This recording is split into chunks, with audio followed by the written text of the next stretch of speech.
हाँ, कल हमने एक पार्ट जो वीडियो का एक पार्ट है, फर्स्ट पार्ट, उसमें हमने प्लानिंग कमीशन का थर्ड 5 ईयर प्लानिंग तक हम देख चुके थे।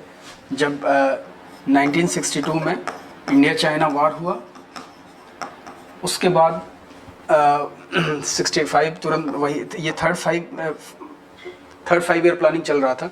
1965 में फिर इंडिया पाक वॉर हुआ, ये यही वाला जो अभी कच्छ वाला जो अभी मूवी आई थी ना वो। तो इसमें और इन बिटवीन क्या हुआ, इसी समय सूखा भी पड़ गया था, ड्रॉट। तो इस समय बहुत क्राइसिस चल रहा था बहुत तरह का। तो क्या हुआ, इस बार हमने कोई प्लानिंग नहीं की, मतलब 5 ईयर प्लान को एक बार के लिए हटा दिया गया, उस समय के लिए रोक दिया गया। उसको कहते हैं फर्स्ट हॉलीडे प्लान। ये फर्स्ट में हमने डिस्कस किया था, लेकिन वहीं से मैं कर रहा हूँ ताकि कंटिन्यूएशन में लगे। फर्स्ट हॉलीडे प्लान कहते हैं इसको क्या कहते हैं, फर्स्ट हॉलीडे प्लान। कब हुआ, वही 63-65 में, 1963 to 65। तो ये फर्स्ट हॉलीडे प्लान हुआ। ऐसे ऐसे हमारा कुछ हमने फर्स्ट 5 ईयर प्लान में एग्रीकल्चर को लेकर के काम किया, दूसरे में इंडस्ट्रीज़ को लेकर के काम किया। अब तीसरा कुछ और हमने प्लान करना था, तब तक इस तरह की क्राइसिस आई, तो हमने उसको हॉलीडे प्लान डिक्लेयर किया, ठीक है।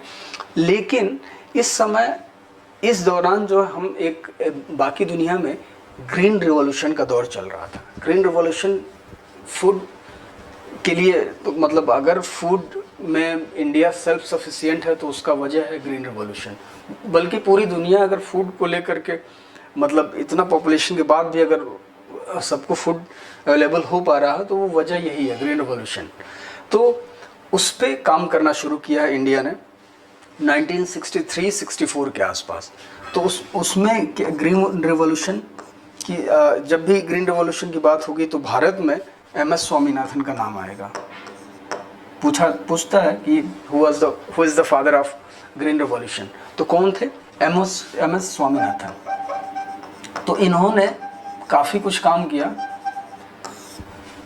और ग्रीन रिवॉल्यूशन इस समय शुरुआत हुई। तो ग्रीन रिवॉल्यूशन की शुरुआत ऐसा नहीं हुआ कि जैसे कि अभी कुछ बिल पास हुआ और उसके बाद हर जगह फसल अच्छी होने लगी। उसके लिए हमने एक्सपेरिमेंट बेसिस पे कुछ डिस्ट्रिक्ट को चुना जहाँ पे पानी की फैसिलिटी ज़्यादा हो और तरह के इंफ्रास्ट्रक्चर हो, थोड़ा टेक्निकली हल्का सा बाकी एरिया से एनहेंस्ड हो, जैसे वहाँ पे ट्रैक्टर हो चाहे बाकी सारी चीज़ें।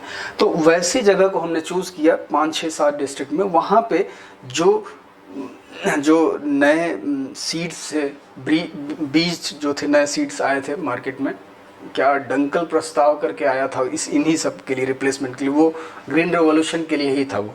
तो उन सब को यूज़ करके हमने एक्सपेरिमेंट बेसिस पे देखा कि इसका कुछ फ़ायदा हो रहा है या नहीं, और वो उस समय बहुत अच्छा परफॉर्म किया ये एग्रीकल्चर सेक्टर ने। फिर उसके बाद हम इंटेंसिव एग्रीकल्चर करने लगे, बिल्कुल इस बेसिस पे, मतलब ग्रीन रिवॉल्यूशन को पूरी तरह कम्प्लीटली एक्सेप्ट करके। तो उससे हुआ ये कि हम फूड को लेकर के 1975 आते आते हम फूड को लेकर के सेल्फ सफिशिएंट हो गए। मतलब हमें अब बाकी देशों पे डिपेंड नहीं होना पड़ा। ये बहुत बड़ा अचीवमेंट था हमारा। 1975 तक आते आते हम फूड को लेकर के लगभग, बहुत ऐसा नहीं, अभी तो पल्सेस हैं वो हमें ख़रीदना पड़ता है, ऑयल है खरीदना पड़ता है, लेकिन एक एग्रीकल्चर का एक बहुत बड़ा हिस्सा हमारा इंडिपेंडेंट हो गया इसके लिए। तो इसी दौरान जो है हमने वो किस दौरान शुरू किया, जो वॉर वगैरह चल रहा था, इसमें हमने कोई नया प्लान नहीं किया, लेकिन इस समय हमने एक दूसरी चीज़ अडॉप्ट की कि ग्रीन रिवॉल्यूशन के लिए हमने काम करना शुरू कर दिया। और 1975 आते आते हम फूड को लेकर के सेल्फ सफिशिएंट हो गए। तो ये चीज़ हो गई। थोड़ा हम लोग क्रोनोलॉजिकली देख लिया क्या क्या हो रहा था शुरुआती दौर में, जैसे भारत आज़ाद हुआ, फिर हमने शुरुआत के 15-20 सालों में ये किया। फिर क्या है, बाकी दुनिया टेक्नोलॉजी को लेकर के काफ़ी अच्छा कर रही है, तो वो भी एस्पिरेशंस थे हमारे।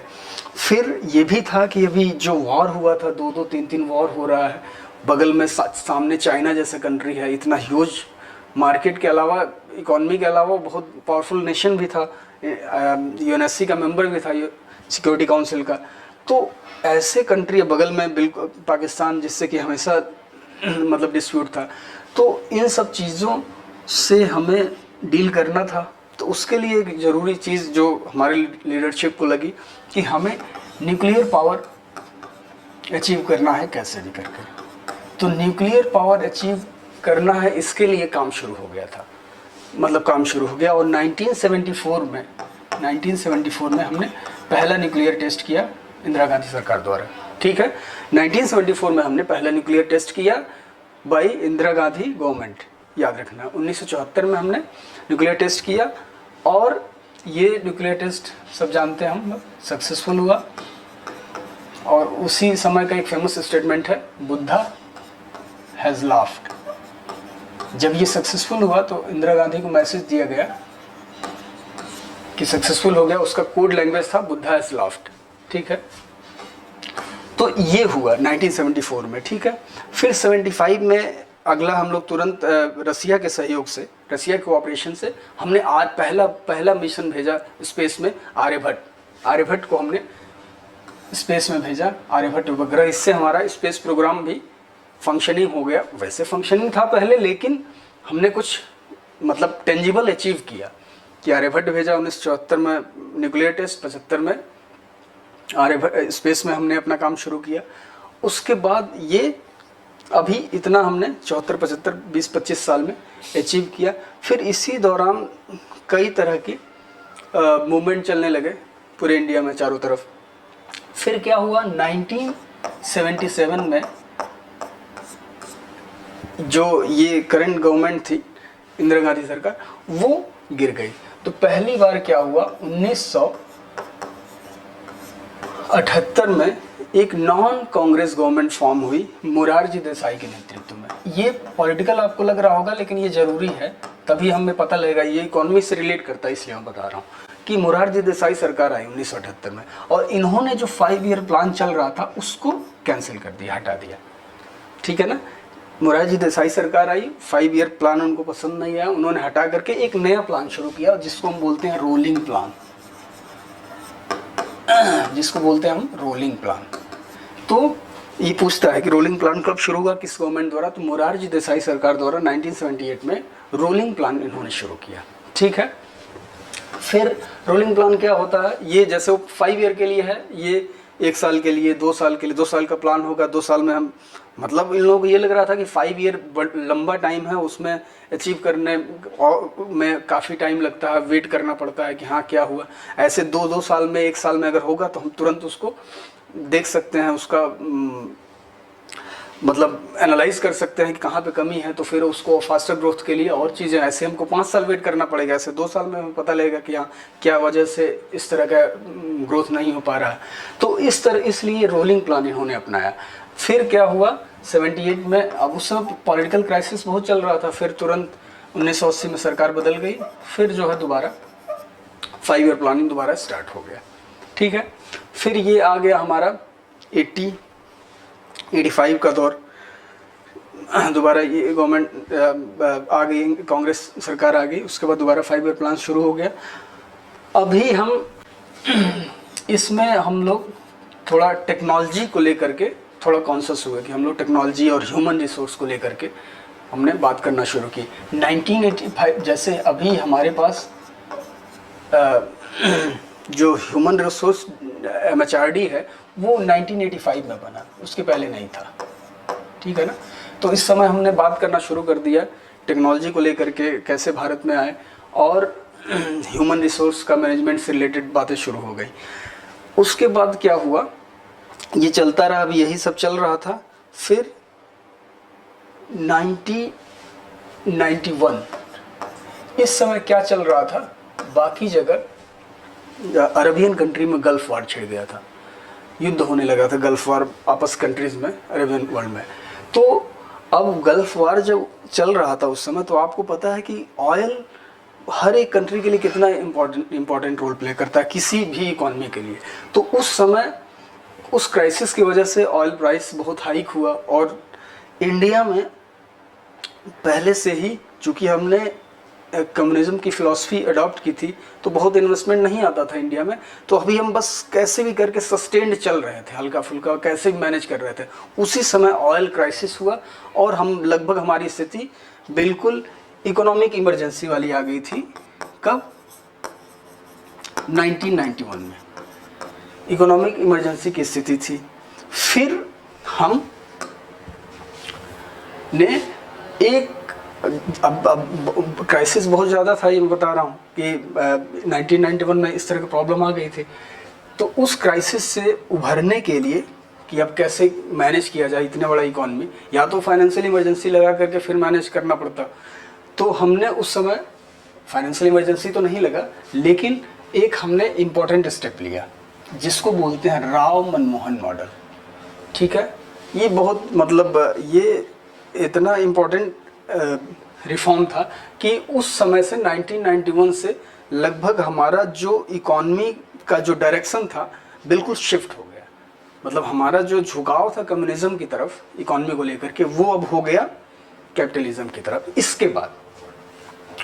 और ये बहुत इंपॉर्टेंट रिफॉर्म था। बहुत लोगों का ये मानना है कि ये जो रिफॉर्म हुआ ये अगर हमें मतलब कम से कम हमें 20 साल पहले कर देना था, अगर हम 80s के पहले कर दिए होते या 80s के शुरुआत में, तो हमारा अभी वही ग्रोथ रेट होता जो चाइना और बाकी और कंट्रीज़ में है।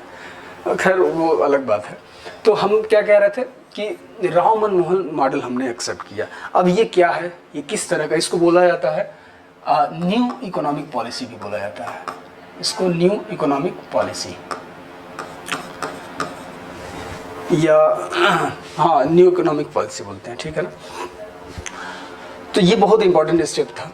अब इसमें हमने किया क्या, तो इसमें हमने क्या किया उसको जानने के लिए एक छोटा सा और चीज़ हम लोग डिस्कस कर लेते हैं जिससे कि और क्लैरिटी आएगा इसमें। एक इकोनॉमिस्ट हुआ, उसका नाम था रेगनर नर्कसे। एस्टोनिया बेस्ड, मतलब एस्टोनिया का था, एस्टोनिया पहले रशिया का हिस्सा हुआ करता था। तो रेगनर नर्कसे क्या कहता था, इकोनॉमिस्ट था। इसने एक कंसेप्ट दिया, बड़ा इंपॉर्टेंट कंसेप्ट दिया। वो क्या बोलता था कि कोई देश गरीब है, मतलब वो रीज़न दिया कि किसी देश के गरीब होने का उसने रीज़न दिया। क्या रीज़न दिया कि कोई देश गरीब है, उसका रीज़न ये है कि वो देश गरीब है। मतलब किसी देश के गरीबी का कारण उसकी गरीबी ही है। मतलब कहीं पॉवर्टी है, उसका कॉज क्या है, पॉवर्टी ही है। इसको बोला जाता है the vicious cycle of poverty. इसको क्या बोलते हैं, the vicious cycle of poverty. तो ये कंसेप्ट दिया उसने कि कोई देश गरीब है क्योंकि गरीब है, और इसको बोला विशियस साइकिल ऑफ पॉवर्टी। और उसने कहा कि इसको तोड़ा भी जा सकता है, इसका तोड़ने का एक उपाय है। वो क्या है, उसके लिए उसने एक ढंग बताया। उसने कहा कि जो भी स्ट्रॉन्ग इकॉनमी है कोई भी, अगर वो इस तरह की इकॉनमी जो गरीब है, पॉवर्टी में है, उसमें अगर पैसा इन्फ्लक्स करे, अगर उसमें इन्वेस्टमेंट करे, तो उसकी गरीबी दूर हो सकती है। ये उसका उपाय, उसने उपाय दिया। तो ये आप समझ रिलेट कर पा रहे हैं कि vicious cycle of poverty India जो है था इंडिया में, उसको अगर ब्रेक करना है तो कैसे ब्रेक करेंगे, इन्वेस्टमेंट के जरिए। पैसा अगर बाहर से आएगा तो होगा। तो पैसा बाहर से कैसे आएगा उसकी व्यवस्था की गई। उसके लिए हमने इंफ्रास्ट्रक्चर तैयार किया इस रेडिकल इकोनॉमिक रिफॉर्म में, ठीक है ना। इस इकोनॉमिक रिफॉर्म में हमने उसका एक स्ट्रक्चर तैयार किया, ठीक है। तो उसमें हमने क्या किया, ताकि बाहर से इन्वेस्टमेंट आए, उसके लिए हमने 3 पॉलिसी अपनाई। एलपीजी मतलब लिक्विफाइड पेट्रोलियम गैस नहीं, एलपीजी मतलब लिबरलाइजेशन, प्राइवेटाइजेशन एंड ग्लोबलाइजेशन, ठीक है। तो ये हमने अपनाया। लिबरलाइजेशन मतलब उदारीकरण। उदारीकरण मतलब कि पहले जो है जो थोड़ा बहुत भी मतलब देखते होंगे हल्का फुल्का इकोनॉमिक हिस्ट्री, तो उनको आइडिया होगा कि हर एक चीज़ के लिए, कोई भी आप बिजनेस करना चाहते हैं, छोटा मोटा हर एक तरह के लिए, सब चीज़ के लिए लाइसेंस चाहिए था। बिना लाइसेंस के आपको नहीं मिलेगा। इनफैक्ट कोई सीमेंट के लिए भी कुछ मतलब वो कोटा निकलता था इस तरह की चीज़ें थी। तो लाइसेंस उसको, इसका इम्पैक्ट इतना नेगेटिव था कि जैसे गुंडा राज होता है ना, गुंडा राज, उसी तरह के कनोटेशन में इसको भी यूज़ किया जाने लगा कि लाइसेंस राज है। मतलब ये गुंडागर्दी जैसा था कि नौकरशाहों की, जो भी बाबू या सिविल सर्विसेज एस्पिरेंट, मतलब ब्यूरोक्रेट्स थे जो भी, उनका एक तरह से पूरा इसमें गुंडा राज जैसा था। तो उसको लाइसेंस राज बोला जाता था कि लाइसेंस, तो लाइसेंस राज को लिबरलाइज करके लाइसेंस राज को डिमोलिश किया गया, ख़त्म किया गया। बहुत कम सेक्टर्स को छोड़, मतलब रखा गया जिसमें लाइसेंस की ज़रूरत हो। बाकी सारे सेक्टर को, 2 या 3 सेक्टर हैं जिसमें लाइसेंस की ज़रूरत हो, बाकी सबको हटा दिया गया लाइसेंस वाले से। तो एक चीज़ ये किया हमने, लिबरलाइज किया, ठीक है ना, एवोल्यूशन ऑफ इंडस्ट्रियल लाइसेंस, मतलब परमिट राज को ख़त्म कर दिया, ठीक। दूसरा प्राइवेटाइज किया हमने बहुत सारी चीज़ों को। पहले क्या था कि 1969 में हमने क्या किया कि बैंक जो प्राइवेट थे उसको ले लिया, खुद नेशनलाइज कर दिया। लेकिन उसके बाद इनकी पॉलिसी आई जो, तो उन्होंने क्या किया, जो भी नेशनलाइज चीज़ें थी उनको प्राइवेटाइज करना शुरू किया, उनको जो प्राइवेट प्लेयर्स थे उनके हाथ में बेचना शुरू किया कि वो अपने हिसाब से मैनेज करें, अपने हिसाब से वेल्थ क्रिएशन करें। तो दूसरा हमने क्या किया, प्राइवेटाइज, ठीक है। तो और ये दोनों जब होगा तो अपने आप ग्लोबलाइजेशन होगा, फिर बाहर से लोग आएंगे यहाँ पे, मार्केट में पैसे का इन्फ्लो होगा। तो ये चीज़ें हमने एडॉप्ट की। उससे क्या हुआ, ताकि ऐसा एनवायरनमेंट बने, ऐसा माहौल बने, ऐसा इंफ्रास्ट्रक्चर तैयार हो कि बाहर से इन्वेस्टमेंट आए। तो इसीलिए राव मनमोहन मॉडल को बहुत ही एक इम्पॉर्टेंट स्टेप कहा जाता है इसमें, भारत के इकोनॉमिक सुधार में। तो ये हुआ हमारा एलपीजी। ये बहुत इम्पोर्टेंट स्टेप था, मतलब ये ऐसा स्टेप था कि जैसे कि भारत की इकॉनमी में जब भी बात होगी तो बिफोर 1991 बात होगी, आफ्टर 1991 बात होती है, इस तरह से ये इतना इम्पोर्टेंट स्टेप था, ठीक है। उस समय मनमोहन सिंह फाइनेंस मिनिस्टर थे और पीवी नरसिम्हा राव क्या नाम है, प्राइम मिनिस्टर थे, ठीक है। तो ये हो गया हमारा 1991 का एलपीजी सुधार। अब दूसरा क्या है कि जब इकॉनमी की बात हो रही है तो इसमें क्या होता है, जब भी आप कहीं कुछ हल्का फुल्का भी न्यूज़पेपर भी अगर आप रीड करते हैं या थोड़ा छोटा मोटा चर्चा भी होती है इकॉनमी के, तो कुछ बहुत इंपॉर्टेंट और कॉमन यूज टर्म है जिनको हम लोग डिस्कस कर लेंगे, वो हम लोग इसमें डिस्कस कर लेंगे, ठीक है ना, बहुत ईजी वे में। एक अगर हम इकॉनमी की बात कर रहे हैं तो ऑब्वियसली पॉवर्टी कुछ ना कुछ रिलेट करती है उससे, तो हमें उसकी भी बात करनी होगी। तो क्या है, पॉवर्टी से रिलेटेड एक चीज़ है,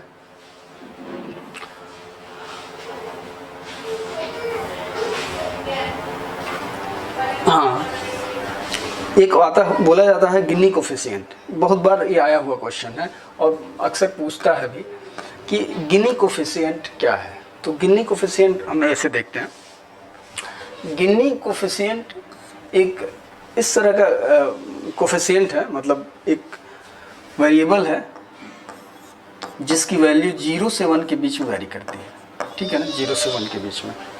कुछ ज़्यादा मतलब मैथमेटिकल नहीं है, बस इसके 2 वैल्यूज है, 0 से 1 में वेरी करती है और उसको गिनी कोफिशिएंट बोलते हैं। वो किस लिए ये काम आता है, मेन ये है कि ये गिनी कोफिशिएंट क्या डिनोट करता है। तो गिनी कोफिशिएंट जो है इनकम इनइक्वालिटी को डिनोट करने के लिए काम आता है। कि जैसे कि मान लीजिए एग्जांपल के लिए लेते हैं कि 100 लोग हैं किसी स्टेट में, नेशन में, और 100 रुपये हैं टोटल। तो अगर गिनी की वैल्यू 0 है, इसका मतलब ये हुआ, मतलब गिनी कोफिशिएंट का अगर वैल्यू 0 है तो इसका मतलब ये हुआ 100 लोगों में 100 रुपये बराबर बराबर बटा हुआ, मतलब सबको 1-1 रुपये मिला है। तो उसको, तो ये कहते हैं परफेक्ट इक्वालिटी। ये क्या है, इसको बोला जाता है परफेक्ट इक्वालिटी, कि जो वेल्थ है उसका डिस्ट्रीब्यूशन बिल्कुल इक्वल है। तो ये क्या हो गया, परफेक्ट इक्वालिटी। दूसरी चीज़, अगर मान लीजिए गिनी की वैल्यू 1 है, गिनी कोफिशिएंट की, और टोटल 10 लोग हैं, सॉरी 100 लोग हैं और 100 रुपये टोटल वेल्थ है, तो इसका मतलब ये है कि किसी एक के पास पूरा 100 रुपये है, बाकी के पास 0 है, ठीक है ना। इसको बोलते हैं परफेक्ट इनइक्वालिटी। क्या है? Perfect inequality. तो ये है।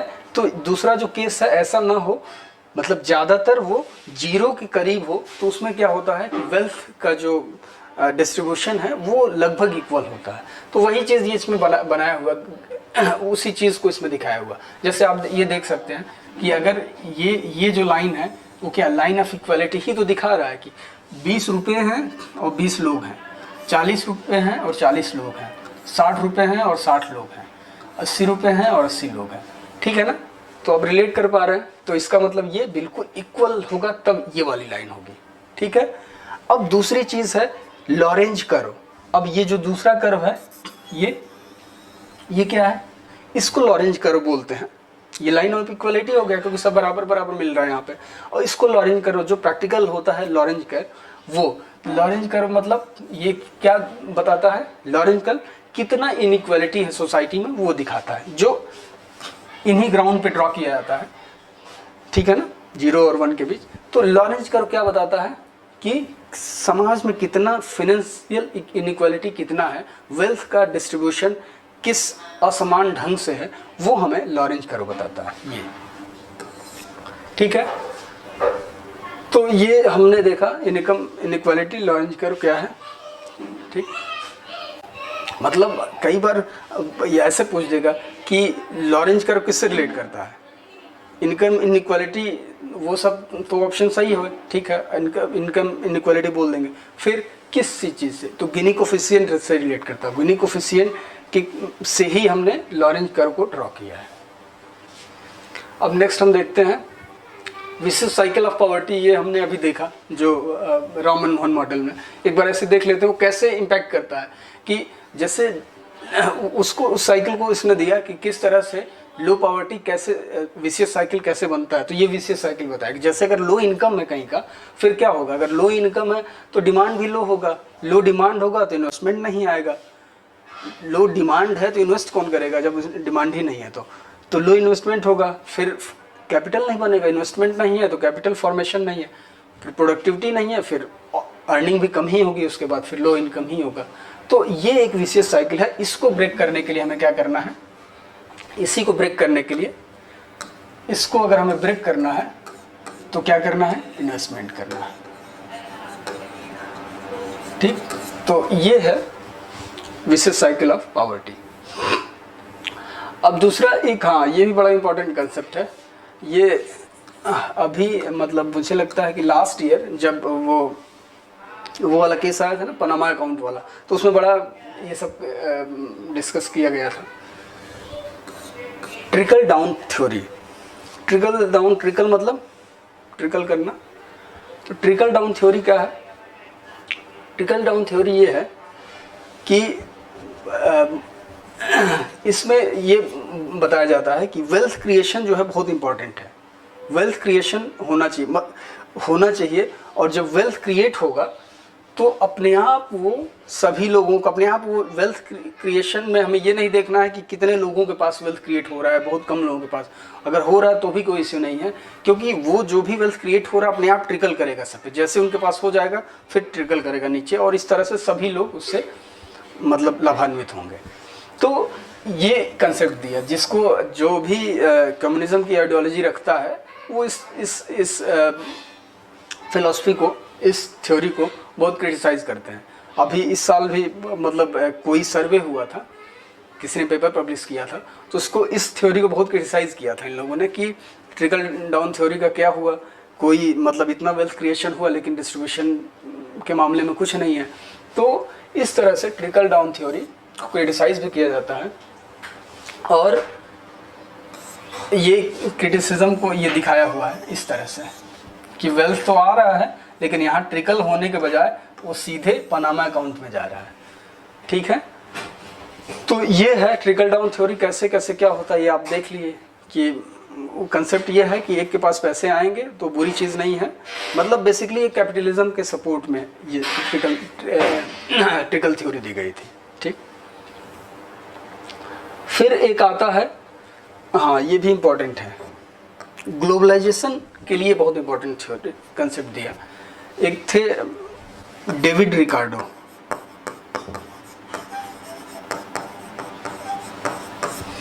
ब्रिटिश इकोनॉमिस्ट है। इन्होंने एक कंसेप्ट दिया कंपैरेटिव कॉस्ट थ्योरी। क्या दिया? इन्होंने एक कंसेप्ट दिया कंपैरेटिव कॉस्ट थ्योरी। उसमें ये क्या कहते हैं कि हमें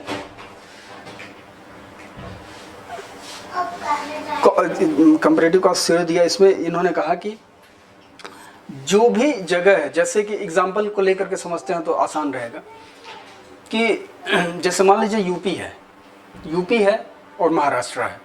यूपी में गन्ना होता है, तो अगर वहाँ पे हमको शुगर प्रोडक्शन करना है तो शुगर प्रोडक्शन के लिए हमारे गन्ना वहीं पे है, तो वहाँ से हम तुरंत बाई कर सकते हैं गन्ना कि पास में गन्ना मिल जाएगा। और बाकी उससे रिलेटेड चूँकि बहुत सालों से वहाँ पे ये खेती हो रही है, उससे रिलेटेड और भी तरह के जो छोटे छोटे इंफ्रास्ट्रक्चर चाहिए उस पर्टिकुलर खेती के लिए, वो सब भी पहले से डेवलप्ड हैं, बने हुए हैं। तो हम क्या करें, शुगर हम यहाँ प्रोड्यूस कर लें। अब दूसरी चीज़, एक और चीज़ लेते हैं कि महाराष्ट्र में भी शुगर होता है लेकिन कॉटन ज़्यादा होता है, कॉटन वहाँ पे। तो वहाँ पे अगर कॉटन का है तो कॉटन उस तरह की सॉइल है, फिर उसी तरह का वहाँ पे धीरे धीरे इंफ्रास्ट्रक्चर डेवलप हुआ है। तो अगर हमें यूपी में कॉटन लगा करके कुछ करना हो, मिल डेवलप करना हो, तो उस पर जो खर्च आएगा और वहाँ पे अगर जो खर्च आएगा कॉटन में, तो उसमें बहुत ज़्यादा डिफरेंस होगा। मतलब कि जहाँ पहले से इंफ्रास्ट्रक्चर है इस तरह का, वहाँ पे ज़्यादा आसान रहेगा, हमारा फाइनेंशियल उसमें बेनिफिट मिलेगा। तो इसको बोलते हैं वो कंपैरेटिव कॉस्ट थ्योरी।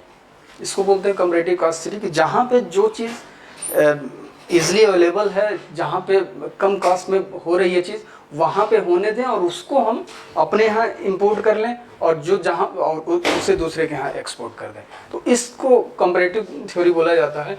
इसमें आपको ज़्यादा क्लियर हो जाएगा अगर मेरी बातों से ना समझ में आया हो तो, इसमें कि ये बड़ा सा दिख रहा है ना, तो ये एप्पल तोड़ने के लिए इसको भेज दिया, और ये छोटा सा दिख रहा है तो ये जो है स्ट्रॉबेरी तोड़ लेगा।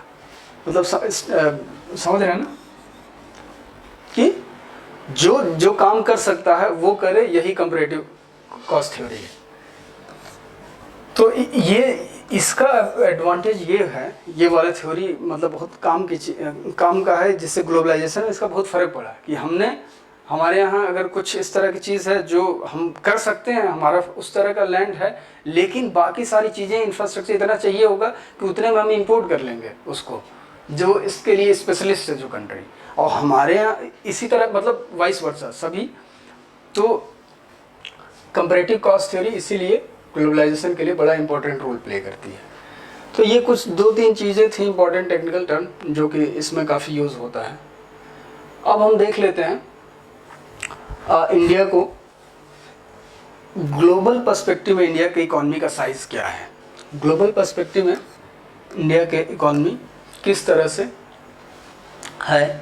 तो आप उस समय हमने क्या देखा था, 27 to 25% हमारा कंट्रीब्यूशन था ब्रिटिश जब भारत में आए उससे, और जब छोड़ के गए उस समय हमारा कितना कर दिया था, 3% कंट्रीब्यूशन। ग्लोबल कंट्रीब्यूशन हमारा 3% था। अभी देखिए हमारा इतना कोशिश के बाद भी 3.28%। आज हम ग्लोबली कंट्रीब्यूट करते हैं ग्लोबल जीडीपी में 3.28, और यूनाइटेड स्टेट अकेले 24% करता है। ठीक है ना। फिर भी मतलब क्वांटिटी वाइज तो कम है काफ़ी, लेकिन फिर भी हम रैंक 5th पे हैं तो अप्रिसिएट किया जा सकता है। ठीक है ना। एक चीज़ ये कि ग्लोबल कंट्रीब्यूशन हमारा ये है। अभी हमने हाल ही में यूनाइटेड किंगडम को पीछे किया है। संभावना ये है कि जब हम $5 ट्रिलियन जो अभी आजकल हम बात कर रहे हैं, जब अचीव हो जाएगा तो हम 3rd नंबर पे आ जाएंगे जापान को पीछे करके। अभी ऐसे देखेंगे जीडीपी का साइज हमारा तो 135 लाख करोड़ है, 135 लाख करोड़ है जीडीपी साइज। ठीक है ना। बाकियों का तो बहुत है, 20 ट्रिलियन डॉलर लगभग यूनाइटेड स्टेट्स का है, और आज हमारा अभी है 2.65 ट्रिलियन डॉलर। अभी हम इसको दोगुना करने $5 ट्रिलियन करने की बात कर रहे हैं। ठीक है। तो ये हमारा ग्लोबल पर्सपेक्टिव बस इतना ही देखना था कि भाई कितना कंट्रीब्यूट करता है इंडिया, तो ये करता है। एक चीज़ और यहाँ पे हम लोग देख लेते हैं कि जो हमारी जो जीडीपी है तो उसमें किस सेक्टर का कंट्रीब्यूशन किस तरह से है, बहुत इंपॉर्टेंट है ये कि जो जीडीपी, मान लीजिए ये जीडीपी है हमारा, तो हम कितना किसमें कौन सा सेक्टर कितना कंट्रीब्यूट करता है। जैसे 3 सेक्टर है, सर्विस सेक्टर है, तो सर्विस सेक्टर अकेले हमारे यहाँ 60% लगभग कंट्रीब्यूट करता है, 56%, मतलब आप एग्जैक्ट नंबर पर ना जाइए, लेकिन जो रेशियो मैं बता रहा हूँ लगभग वही है। तो 54% 55% रहता है, 60% के आसपास कंट्रीब्यूट करता है सर्विस सेक्टर, ठीक है ना। सर्विस सेक्टर हमारा सबसे ज़्यादा कंट्रीब्यूट करता है। उसके बाद करता है थोड़ा सा मैन्युफैक्चरिंग करता है करीब 24-25%, और लास्ट में हमारा है एग्रीकल्चर करता है करीब 14%। अब तो 14% से भी कम हो गया एग्रीकल्चर का कंट्रीब्यूशन, और ये बहुत अलार्मिंग है कि 14% से कम कंट्रीब्यूट कर रहा है एग्रीकल्चर जीडीपी में, 14% से कम, और इसमें जो लोग एम्प्लॉय हैं वो है मोर देन 60%, मतलब 55-56-60% से ज़्यादा लोग जो है एम्प्लॉय हैं जिस सेक्टर में, उसका जीडीपी में कंट्रीब्यूशन 14% है। तो इस चीज़ को, इस गैप को मैनेज करने के लिए गवर्नमेंट बहुत सारे स्टेप्स ले रही है, जैसे इन किसानों का इनकम दोगुना और इस तरह के, और भी इंश्योरेंस को लेकर के फसल बीमा योजना, ऐसे सेक्टर। तो ये बहुत ज़रूरी है कि इस गैप को हमको इम्प्रूव करना होगा, ताकि ये मतलब समझिए इतना ये बहुत अनप्रोडक्टिव हो गया ना कि 60% लोग जहाँ काम कर रहे हैं उसमें सिर्फ 14% मिल रहा है। तो ये हमारा कंट्रीब्यूशन है, सेक्टर वाइज कंट्रीब्यूशन हमारे जीडीपी में, कि एग्रीकल्चर कितना कंट्रीब्यूट करता है, सर्विस सेक्टर कितना करता है, और मैन्युफैक्चरिंग सेक्टर, ठीक है। सबसे ज़्यादा सर्विस सेक्टर, सबसे कम एग्रीकल्चर, ठीक है। अब नेक्स्ट चलते हैं, हम देखते हैं। हाँ, ये अभी जो करंट रेजिम है मोदी सरकार, उसने कुछ स्टेप्स लिए हैं इकॉनमी को एनहेंस करने के लिए। इसमें मैंने रिफॉर्म्स लिख दिया है, लेकिन रिफॉर्म कहना ठीक नहीं है। रिफॉर्म जीएसटी के लिए कहा जा सकता है कि जीएसटी एक इतना बड़ा स्टेप है कि इसको रिफॉर्म कहा जा सकता है। बाकी के लिए इम्पोर्टेंट स्टेप आप यूज़ करिए, ठीक है ना। लेकिन सब सर हम देखेंगे एक एक छोटा क्या है। देखिए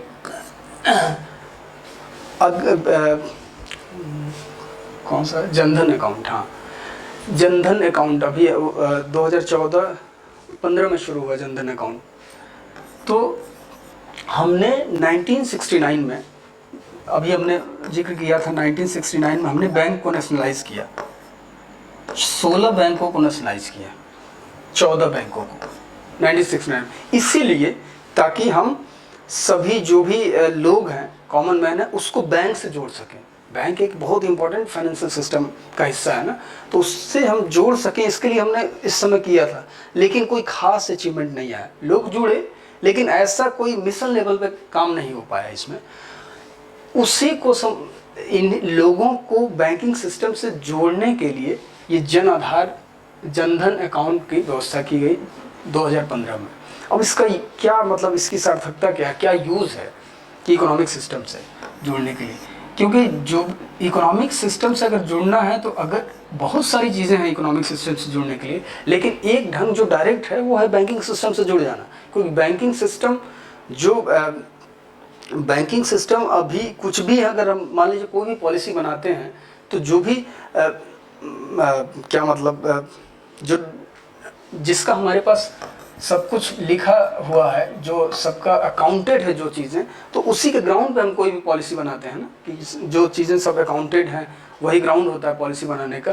तो जितने ज़्यादा लोग इस बैंकिंग सिस्टम से जुड़े रहेंगे उतना रियल ग्राउंड पे हमारा एग्जीक्यूशन होगा। उन सब चीज़ों को ले करके हम कोई भी किसी तरह का प्लान बनाएंगे और उसको एग्जीक्यूट करेंगे। तो इसलिए बैंकिंग सिस्टम से जुड़ना अपने आप में एक इकॉनमी को बूस्ट देने वाला है, एम्पावर करने वाला है, क्योंकि ये समझिए एक इंफ्रास्ट्रक्चर तैयार हो रहा है बहुत बड़ा। अब हम कोई भी डिसीजन मेकिंग में हमारा अगर कुछ पॉलिसी बनाते हैं, डिसीजन मेकिंग करते हैं, तो उसके एग्जीक्यूशन का लोगों पे फ़र्क पड़ेगा। नहीं तो बैंकिंग से जुड़ा ही नहीं है, लोगों को कोई फ़र्क ही नहीं पड़ेगा। एक मतलब मान लीजिए अगर 2% लोग जुड़े हुए हैं या 10% लोग जुड़े हुए हैं, तो समझिए पूरा बैंकिंग सेक्टर या इकोनॉमिक सिस्टम 10% के लिए, बाकी 90% कुछ फ़र्क नहीं पड़ता। तो इसलिए बैंकिंग सिस्टम से जोड़ना बहुत ही कंपल्सरी था, अनिवार्य था। तो पहला काम इसीलिए ये किया गया। फाइनेंशियल इंक्लूजन में क्या किया गया, फाइनेंशियली लोग इंक्लूड हुए ना, इंक्लूसिव फाइनेंशियल इंक्लूजन में हमने क्या किया, जनधन अकाउंट खुलवाया। एक चीज़ ये जीएसटी जैसा आप सभी को पता है बहुत इंपॉर्टेंट और मेजर स्टेप था, इसको रिफॉर्म भी कहा जा सकता है। तो ये वैसे तो बहुत पहले से बात चली आ रही थी जीएसटी रिफॉर्म करना है, लेकिन ये इतना ह्यूज स्टेप था लेना, इसलिए इतना टाइम लगा। तो जीएसटी में हमने, जीएसटी है क्या, जीएसटी एक तो इनकम टैक्स होता है जो डायरेक्ट टैक्स होता है, और इनडायरेक्ट टैक्स होता है वो क्या आता है, जीएसटी उसमें आता है इनडायरेक्ट टैक्स में। तो इनडायरेक्ट टैक्सेस बहुत तरह के होते हैं, मतलब ये सारे इनडायरेक्ट टैक्सेस हैं, करीब 20 टाइप के इनडायरेक्ट टैक्सेस हैं। तो इससे क्या होता था, टैक्सेशन सिस्टम बहुत ही मतलब कॉम्प्लेक्स हो जाता था। इसको हमने ईजी करने के लिए एक ऐसा सिस्टम अडॉप्ट किया जिसको हम जीएसटी बोलते हैं। और इजी करने के लिए वो तो है ही, और दूसरा इसका बाई प्रोडक्ट क्या हुआ कि हमारा जो टैक्सेशन का जो बेस था वो भी बढ़ गया। पहले कम लोग टैक्स पे कर पाते थे, इसमें करते थे, लेकिन अभी जो करंट एग्जिस्टिंग सिस्टम है जीएसटी का, इससे जो टैक्स कलेक्शन का जो बेस है वो बढ़ चुका है। तो ये इंपॉर्टेंट चीज़ थी जीएसटी रिफॉर्म।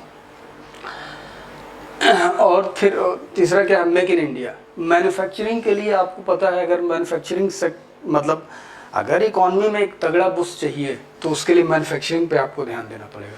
एम्प्लॉयमेंट में कुछ भी अगर अच्छा करना है तो उसके लिए आपको मैन्युफैक्चरिंग सेक्टर पे ध्यान देना होगा। तो मैन्युफैक्चरिंग सेक्टर मतलब उसके लिए हमने क्या किया, मेक इन इंडिया एक लॉन्च किया, और उसके बाद उसमें हम काम कर रहे हैं। कुछ चीज़ें प्रोजेक्ट आया भी है, जैसे अभी डिफेंस में कितना 16,000 करोड़ का प्रोजेक्ट आया है मेक इन इंडिया के तहत। ऐसे कई तरह के कई सेक्टर्स में अब काम शुरू हो गया है मेक इन इंडिया के तहत। तो मैन्युफैक्चरिंग में धीरे धीरे ये हम शुरू कर दिया। अब इसका हमें एडवांटेज तब मिला होता अगर हम 80s में या 70s के लास्ट में अगर हमने जो 1991 का रिफॉर्म किया मनमोहन मॉडल का, राव मनमोहन रिफॉर्म, वो अगर एलपीजी हमने पहले किया होता बस 20 साल पहले, तो अभी अलग मैन्युफैक्चरिंग जाइंट जैसे चाइना है वैसे हम होते, मतलब उसी के आसपास हमारा भी कंट्रीब्यूशन होता है। अब तो ये हो गया हमारा मेक इन इंडिया का कुछ इंपॉर्टेंट स्टेप। फिर एक हमने किया डिमोनेटाइजेशन। तो डिमोनेटाइजेशन तो बहुत ह्यूज स्टेप था, आपको पता है, लेकिन इसका जो फ़ायदा हुआ वो डिजिटल ट्रांजैक्शन बिल्कुल नहीं होता था हमारे यहाँ, 1-2% हुआ करता था। अभी वर्ल्ड में सबसे ज़्यादा डिजिटल ट्रांजैक्शन कहाँ पे होता है, इंडिया में। तो एक हमारा बड़ा अचीवमेंट है डिजिटल ट्रांजैक्शन। डिजिटल ट्रांजैक्शन होना क्यों बड़ा अचीवमेंट है, तो डिजिटल ट्रांजैक्शन होना इसलिए बड़ा अचीवमेंट है क्योंकि ये करप्शन को एलिमिनेट करने में एक इम्पॉर्टेंट स्टेप है, इम्पॉर्टेंट रोल प्ले करता है करप्शन को एलिमिनेट करने में डिजिटल ट्रांजैक्शन, ठीक है। बाकी सब चीज़ अकाउंटेड हो जाता है ना डिजिटल ट्रांजैक्शन में। उसके बाद दूसरी चीज़ ये हुई कि टैक्स पेयर्स का बेस भी बढ़ा। पहले जो टैक्स पेयर्स अगर मान लीजिए 100 हुआ करते थे, तो अभी इंक्रीज हो गए, 150 हो गए, 200 हो गए, ठीक है। तो इस तरह का फ़र्क गवर्नमेंट ने स्टेप्स लिए जो, तो इसका इकॉनमी पे कुछ ना कुछ पॉजिटिव सेंस में फ़र्क पड़ रहा है, ठीक है। हाँ, फिर नेक्स्ट देखते हैं। हाँ, अब देखते हैं कि हमने क्या अचीव किया। Good achievement but miles to go. देखिए, हमने जब ब्रिटिश छोड़ के गए भारत को 1947 में, ठीक है, तो हमारा वर्ल्ड ग्लोबल जीडीपी में शेयर 3% था, ठीक। हाँ, टोटल जो इकॉनमी की हमारी साइज़ थी करीब 3-4 लाख करोड़ थी, कुछ नहीं है, ठीक है। हमारा जो लाइफ एक्सपेक्टेंसी थी वो बहुत अलार्मिंगली कम थी। मतलब लाइफ एक्सपेक्टेंसी हमारी, मतलब एक साधारण आदमी कितने साल जीता था, वो 32 साल था, दुनिया में सबसे कम वर्ष जीने वालों में से भारत का था 1947, 32 ईयर। एजुकेशन के मामले में हमारा लिटरेसी रेट था जो था वो था 12%। 12% मतलब आप समझ रहे हैं ना, 12%। 100 में सिर्फ 12 लोग एजुकेट होते हैं। तो ये हमारी स्थिति थी 1947 में। ठीक है, आज हम देखते हैं आज हम कहाँ पे हैं। हमारा जो लिटरेसी रेट है वो आज हम 75% पे पहुँच गए हैं। 75% हमारी लिटरेसी रेट है अकॉर्डिंग टू 2011 के सेंसस के हिसाब से। उसके बाद जो एक्सपेक्टेंसी है, लाइफ एक्सपेक्टेंसी, आज हमारा 70 साल है, जो अच्छा है। साउथ एशिया में हमारा अच्छा नंबर है, कम से कम साउथ एशिया में तो सबसे अच्छा है। 70 साल हमारी लाइफ एक्सपेक्टेंसी है, 75% एजुकेशन है, और जो इकोनॉमिक साइज़ है वो आप देख रहे हैं 2.87 लाख। ये तो मैं वो बता रहा हूँ, 2.87 लाख करोड़, ये तो जीडीपी ग्रोथ रेट वाला है। अभी हमने कितना 3 ट्रिलियन डॉलर हो चुका है हमारा अभी जो टोटल इकोनॉमी साइज़ है। तो ये हमने अचीव किया है। अब ये तीन ही चीज़ मैंने क्यों लिया, ये मैंने क्या क्या लिया है, लाइफ एक्सपेक्टेंसी लिया है, एजुकेशन लिया है, और ये इकॉनमी लिया है। इकॉनमी मतलब क्या है इकॉनमी साइज़, तो ये इसलिए लिया है क्योंकि किसी भी डेवलपमेंट को मेज़र करने के लिए, ह्यूमन ग्रोथ को मेज़र करने के लिए उसके लिए एक रैंकिंग होती है HDI, ह्यूमन डेवलपमेंट इंडेक्स इसको बोलते हैं। इसको क्या बोलते हैं, ह्यूमन डेवलपमेंट इंडेक्स बोलते हैं। तो इसमें ह्यूमन डेवलपमेंट इंडेक्स को कैलकुलेट करने के लिए कि कोई देश में, किसी देश में ह्यूमन का डेवलपमेंट क्या है, 3 बेस होता है। एक है एजुकेशन, दूसरा है लाइफ एक्सपेक्टेंसी, और तीसरा है पर कैपिटा इनकम, मतलब जीडीपी से समझ लीजिए, जीडीपी डिवाइडेड बाय पॉपुलेशन। तो ये चीज़ों में अगर आपने कुछ किया है, परफॉर्म किया है, कुछ अच्छा किया है, अगर आपकी लाइफ एक्सपेक्टेंसी बढ़ी है तो इसका मतलब you are doing better. Education बढ़ा है तो इसका मतलब कि हाँ अच्छा काम हो रहा है। जीडीपी बढ़ा है तो इसका मतलब हाँ वेल्थ क्रिएशन हो रहा है। तो इन तीनों पे हमने अच्छा परफॉर्म किया है। आज हमारी जो HDI है ग्लोबली तो ठीक है, मतलब मान सकते हैं कि बुरी है, 131 है, लेकिन फिर भी हमने इम्प्रूव किया है। अगर हम अपने रेफरेंस से देखें तो हम 32 से 70 पहुँचे हैं, 12 से 75 पहुँचे हैं, और जीडीपी भी काफ़ी बढ़ा हुआ है। तो इसलिए इस सेंस में देखा जाए तो HDI में हमारा रैंक 131 है, और हमने काफ़ी इम्प्रूव किया है अभी। ठीक है, और बहुत गुंजाइश है इम्प्रूव करने की, लेकिन हमारा इकॉनमी भी इम्प्रूव हुआ है, बाकी सब चीज़ें इम्प्रूव हुई हैं। तो ये रहा हमारा economic history of India. Hope करता हूँ आपको समझ में आया होगा। फिर अगला लेक्चर किसी और टॉपिक पे लेंगे। Okay, thank you.